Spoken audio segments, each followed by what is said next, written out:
good day, and welcome to Africa Teen Geeks. This is a STEM digital school. If you have just joined this classroom, this is a grade 10 physical sciences class. The grade 10 physical sciences class. I am Nonkululeko Madondo, and I am your teacher for grade 10 physical sciences. Today is the 27th of July, 2020, and I hope that everybody's having a great Monday and it's not so blue as it usually is. And oh, guys, we've come a long way with finishing term three and moving on to term four work. I hope that everybody did well in their assessments and you are now more confident with what you've learned than after testing yourself and finding all your answers that are right. Okay. So I'm just reminding you that in this classroom, we work on the Siavula textbook and study and master textbook. So if you do have those textbooks, that would be great because you wouldn't have such a big problem, navigating what we're doing. But oh my word, I made a mistake here. There's supposed to be an in here. Please apologies for that. It's a Blue Monday. But nonetheless, if you have any other CAPS approved textbook, you'll be able to follow through. As you know, guys, we take things super slow in this classroom because we want to make sure that we don't leave anybody behind. So we do one unit one day, and just to make sure that we've got enough explanation, enough practice that we're doing together in order for us to understand what is happening in physical sciences. Grade 10. So now we are done with all the chemistry. We've done them all representing chemical changes. We've done physical and chemical changes, quantitative aspects, which included the stoichiometry. And guys, it's been interesting, but I hope that you guys understand because I know that, it's not like for grade 11s and 12s, they've already got the background of all of these chemical changes. For you guys, it was new, and I hope that it makes a lot of sense and that you guys now know how to work with your chemistry. So now we're moving on to mechanics. Okay. So I'll explain to you guys why. Let me just open up the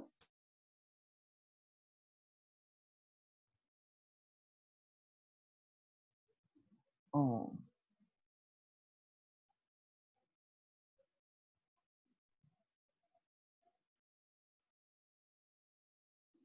okay, I'm just trying to find the one that talks about the ATP. Um,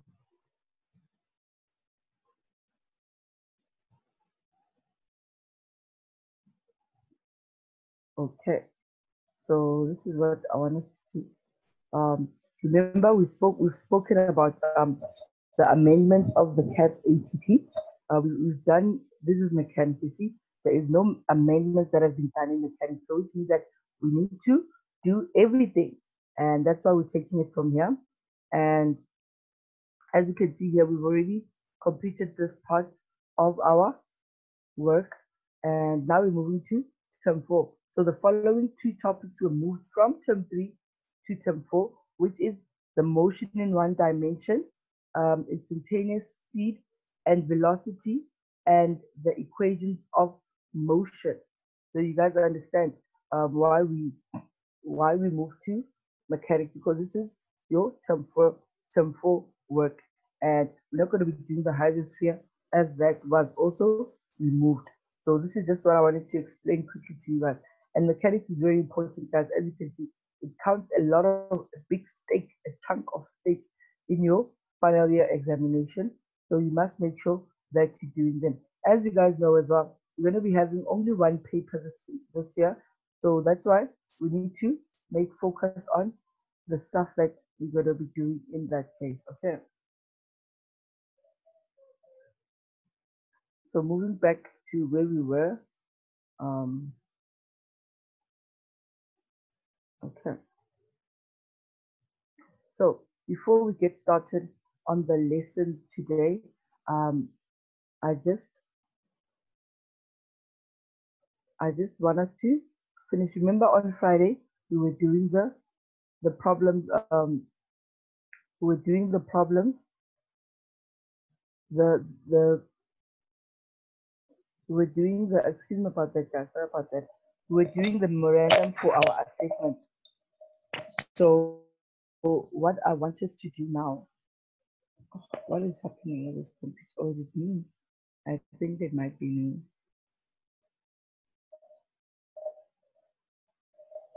Okay, I just pressed a wrong place. Um,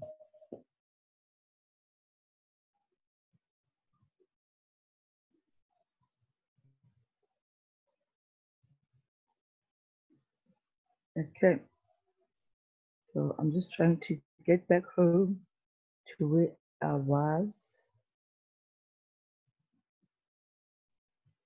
Okay, here we are.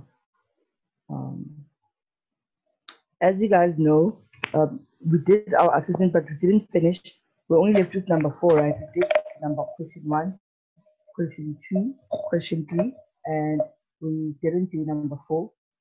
So I just wanted to finish off number 4 so that you've got all your answers and all your problems. Guys, I'm reminding you as well that if you do encounter a problem, please, if you get confused into wherever I'm explaining, please make sure that you do send a chat and I will go back and try and explain how an answer was got, how I managed to, how anything that you have problems with. Okay, so let's do this problem quickly so that we can move on to the topic of today.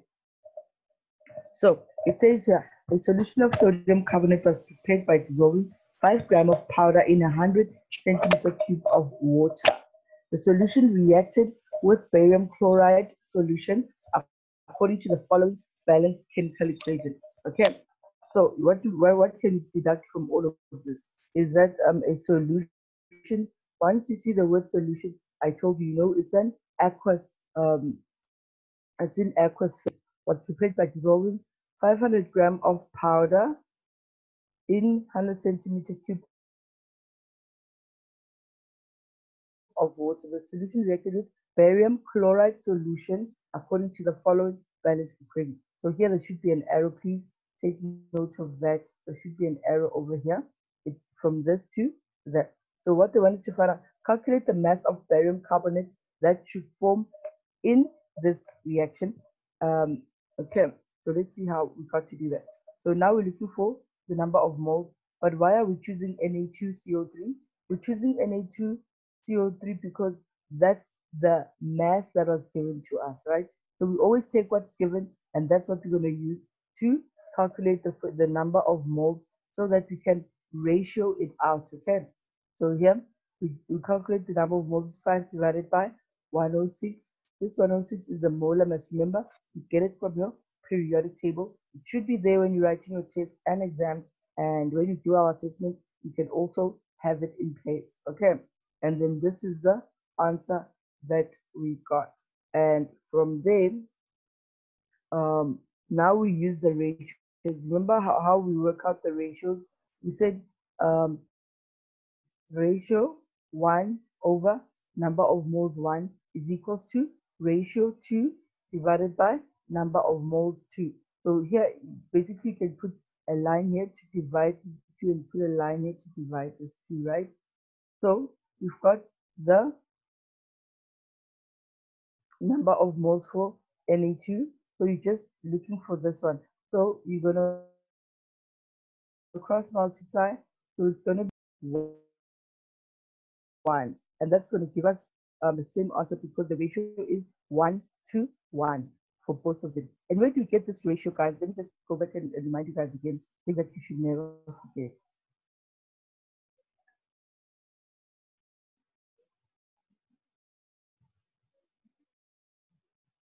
Oh, I don't know what is up with my slides today.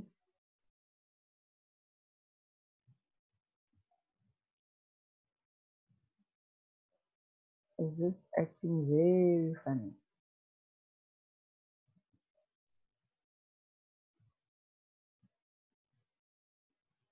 Okay, so it doesn't want to go back to the slides.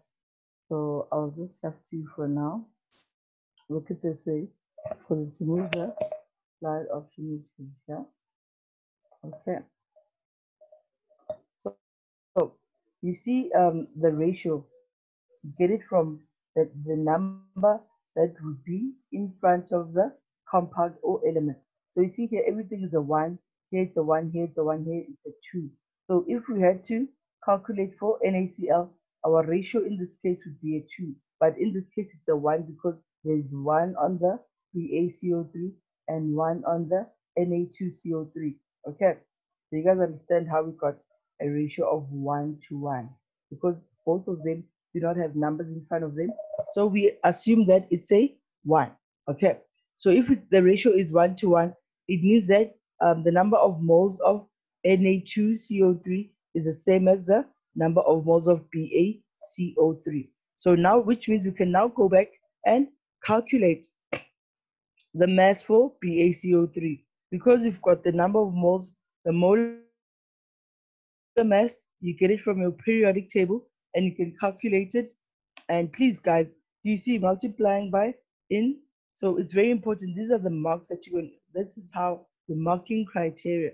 You get it from the formula. So you must always write your formula. Don't try and say, because I already wrote it the last time, I don't need to write it anymore. You always have to write it. Using ratios, you also get a mark for that.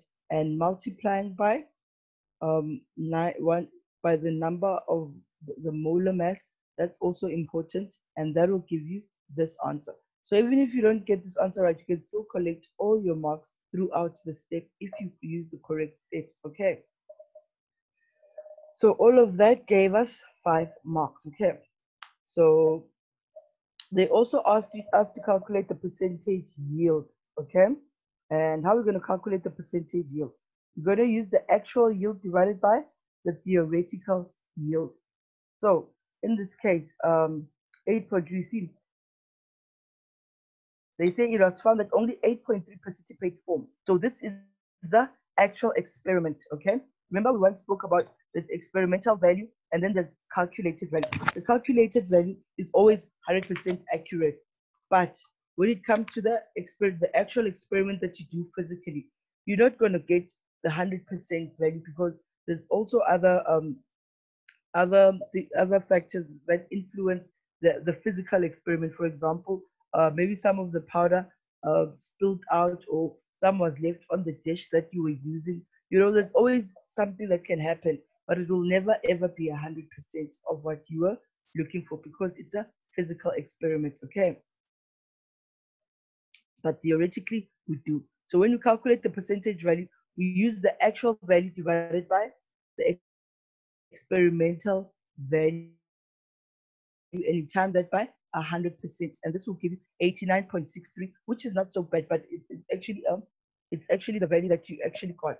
So that's a difference. Whenever you calculate the percentage yield, you compare what you did physically in your experiment to what you calculated before after the experiment. Okay. Okay. Now we are done. So now we are moving to mechanics. Guys, I'm so sorry. This is supposed to be an age. So many errors today. It's a Monday. I'll just blame it on the Monday and hope that you guys will forgive me. But nonetheless, in this module, we're going to be focusing on mechanics, which is the study of movement. But we'll be focusing, there's 2 dimensions, there's 3 dimensions, but because we are doing it at grade 10 level, it's still the study of movement in 1 dimension. So we will discuss the properties of vectors and scalars and the relationship between distance, displacement, velocity, speed, and acceleration. Okay, we're going to get to know what that means for us and within the mechanics theorem. Okay, so it demonstrates motion through rates, graphs, and equations of motion. So here we're going to be doing a lot of calculation, a lot of graphs, etc. It's going to be a very long journey to the end. Okay, so it examines the conservation of mechanical energy and transformations between gravitational potential and kinetic energy. Okay, so these are all the stuff that we're going to get into this chapter, or if I can say the term for work, which is mechanics. So this module will have a focus on vectors and scalars, motion in one dimension, description of motion in graphs and equations, and we're also going to do energy. So those are the four main divisions that we're going to do. So under the mechanics umbrella, this is all the things that we're going to have to understand at the end of this chapter. So I hope that you've got your ears wide open and your brain ready to absorb all the information. Okay. So vectors and scalars. A quantity such as velocity has magnitude, which is size, and a unit and a direction. For example, a car moving in a northerly direction has a velocity of 20 meters per second. Okay, you guys understand what that means when they say it's got magnitude and direction? It means that, for example, when you're traveling um, at 20 meters per second, what's your direction? Your direction is north or east or west or south. It can't just be 2 meters per second to nowhere. So that's why velocity is a vector, because it's got both direction and magnitude. So quantities that have magnitude, a unit, and a direction are called vector quantities. Okay. Even force, I don't know, I studied in another class where actually you have to specify that 50 Newton in the north towards the other charge, etc. So it's always about the quantities that require a direction and a magnitude. Okay.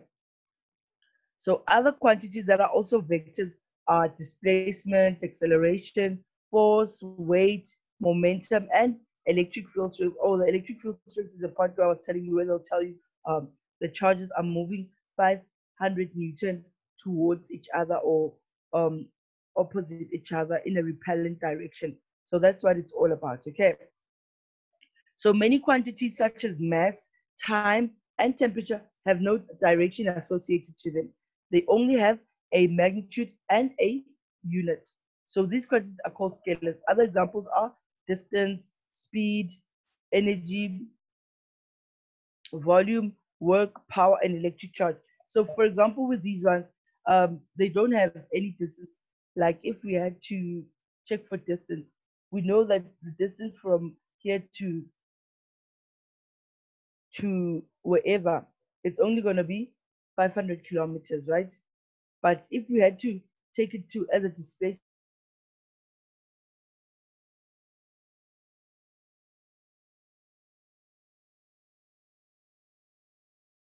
we'd want to know all the directions 50 meters away. So with distance, you don't have to know it took 50 kilometers for them to get there. But with the displacement, you need to know from 0 to 1, we took north.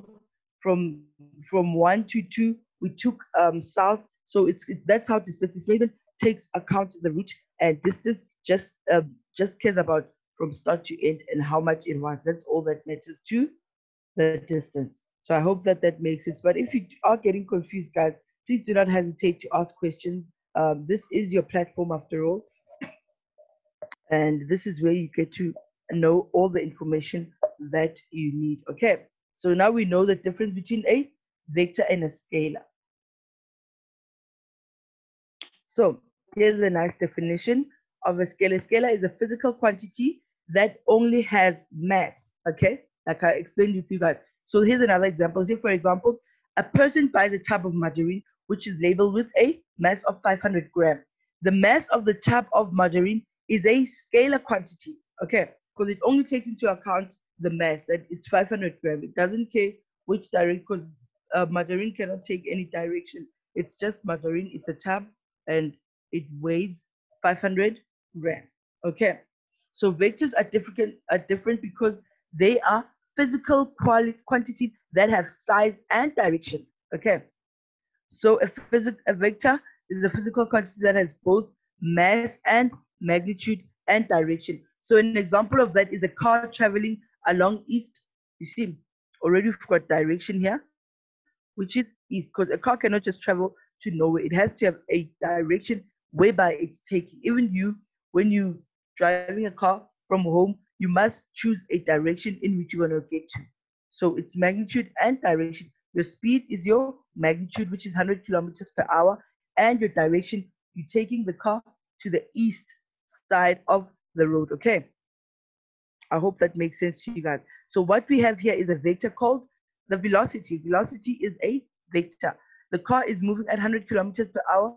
This is the magnitude, and you know where it's going. It's going east because every car that travels has to have a direction. So these two quantities, the speed and direction of the car, a magnitude and a direction, together form a vector we call velocity. Okay.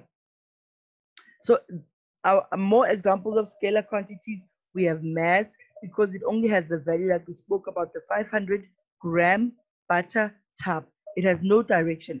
But electric charge has only a value and no direction. So if you know how electric charges look like, it's just emitting electric field, but the electric charge has no direction.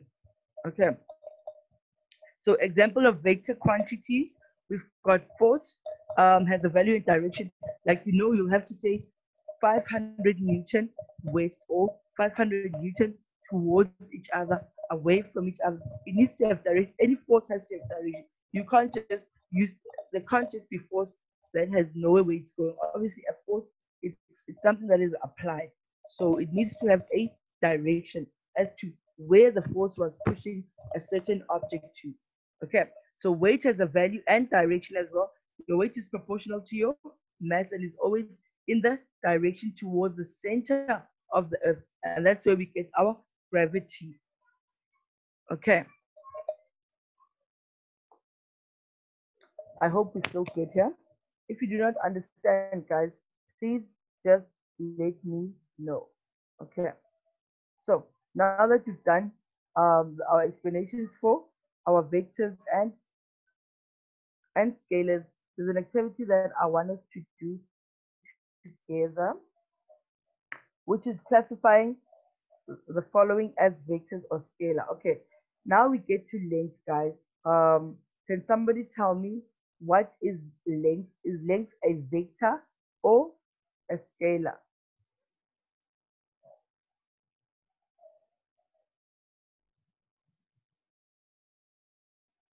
Is length a vector or a scalar? Okay,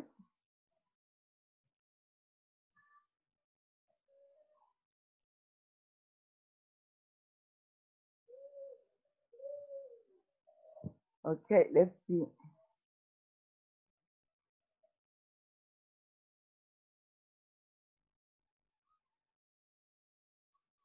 Oh, nice. It's a scalar, isn't it? Yes, indeed, it is a scalar. Thank you so much, dear, for your answer. Ooh, okay,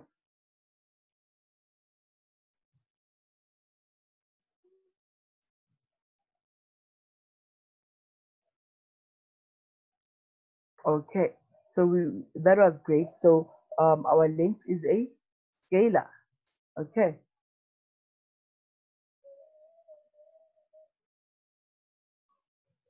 and now let's talk about a force. What is a force? Is force a scalar or a vector? I think we've had an example of this one. Just testing your mind. It's a vector. Yes, thank you. Millie and Blessed Kumbasa. Okay, Kumbasa. Thank you guys so much. That is great. So moving on to direction. What is direction?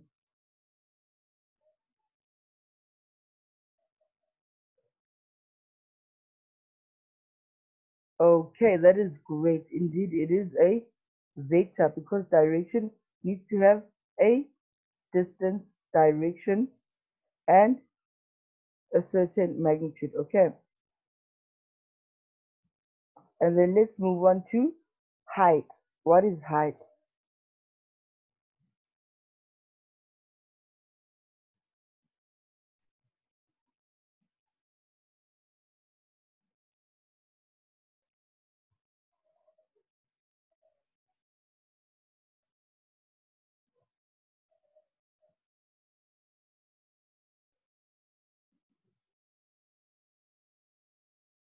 Okay, so height is a scalar, right? Because we know height, it's up and down, right? So it is a scalar. Yes, that's very true, guys. So now let's move to time. What is time? Is time a vector or a scalar?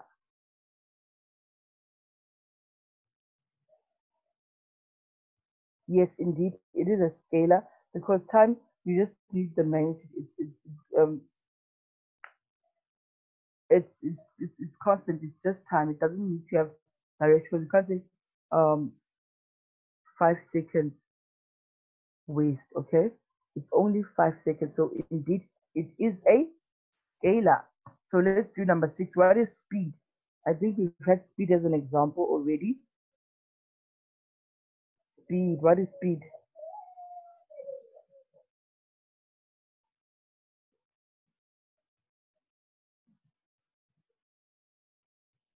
Mhm. Remember here? Yes, indeed. Speed is a scalar. As you remember here, we spoke about it. They only have magnitude. Other example of scalars, distance, speed. Okay. Because remember, speed is just um how much, how fast it is. It's at 500 kilometers an hour. So it doesn't really need direction because it's just speed. Okay.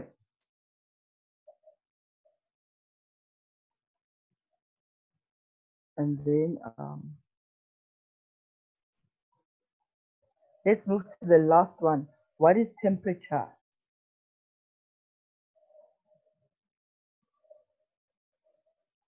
Yes, indeed. Temperature is a scalar. So guys, you guys are so good.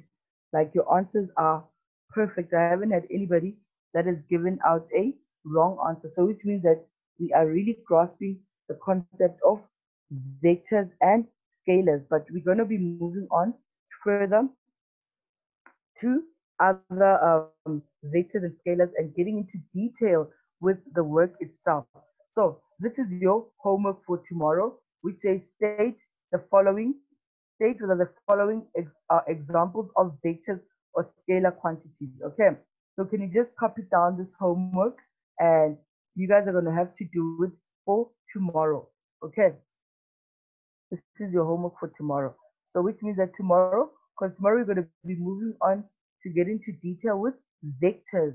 So we're going to first start doing this homework, and then after the homework, then we'll move on to the next topic at hand. But I'd like you guys to go practice this on your own for those that are still trying to figure out, because they're not always going to write pause or etc. They'll sometimes give you information like this, and you will be expected to know where and how far each of them actually, what each of them means. Okay, so can you please copy this down and let's do it for homework tomorrow. And I think this marks the end of our lesson.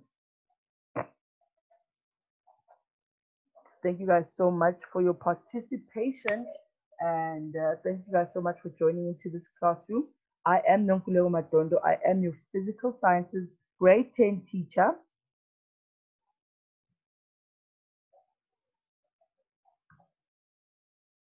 And I hope that you guys are going to have a great day. Please do not forget to do your homework as it's expected for tomorrow. Okay. So for me, Nukulego Matondo, I am out and thank you and goodbye.